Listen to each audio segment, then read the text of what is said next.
ധനഹ 6-ാം വെള്ളി. വിശുദ്ധ യോഹന്നാൻ സുവിശേഷം 5-ാം അധ്യായം 19 മുതൽ 29 വരെയുള്ള വാക്യങ്ങൾ. പുത്രന്റെ അധികാരം.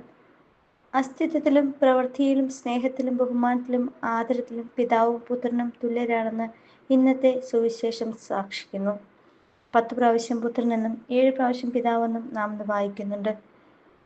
പിതാവ് പുത്രനെ സ്നേഹിക്കുന്നു, എല്ലാം അവന്റെ കൈകളിൽ ഏൽപ്പിക്കുകയും ചെയ്തിരിക്കുന്നു. യോഹന്നാൻ 3:35. വിധി പറയുന്നവൻ പിതാവാണെങ്കിലും അതിന്റെ മുഴുവൻ ഉത്തരവാദിത്വവും പുത്രനെ ഏൽപ്പിച്ചിരിക്കുന്നു. പരിശുദ്ധാത്മാവിനെ അയക്കുന്നത് പിതാവാണെങ്കിലും പുത്രനിലൂടെയാണ് പരിശുദ്ധാത്മാവ് അയക്കപ്പെടുന്നത്. പിതാവാണ് മനുഷ്യന് ജീവൻ നൽകിയതെങ്കിലും മനുഷ്യൻ നിത്യജീവൻ പ്രാപിക്കുന്നത് പുത്രനിലൂടെയാണ്.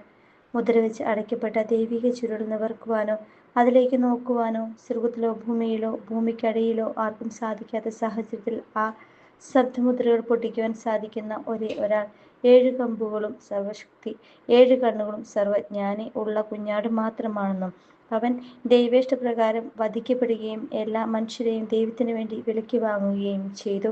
വെളിപാട് 5:1-10 വരെ. അവർ രണ്ടുപേരും ഒന്നാണ്. നിങ്ങൾ എന്നെ അറിഞ്ഞിരുന്നുവെങ്കിൽ എൻ്റെ പിതാവിനെയും അറിയുമായിരുന്നു. യോഹന്നാൻ 14:7. പിതാവ് പുത്രനിലും പുത്രൻ പിതാവിലുമാണ്. പ്രപഞ്ചം സൃഷ്ടിക്കപ്പെട്ടതും അത് നിയന്ത്രിക്കുന്നതും അത് ക്രമാനുഗതമായി വളരുന്നതും ഒരേയൊരു കേന്ദ്രബിന്ദുവിലേക്കാണ് എന്ന ദർശനമാണ് അവസാന പുസ്തകമായ വെളിപാട് പുസ്തകം വരച്ചു കാട്ടുന്നത്. ആദിയും അന്തവും ആൽഫയും ഒമേഗയും അവനാണ്. വെളിപാട് 21:6.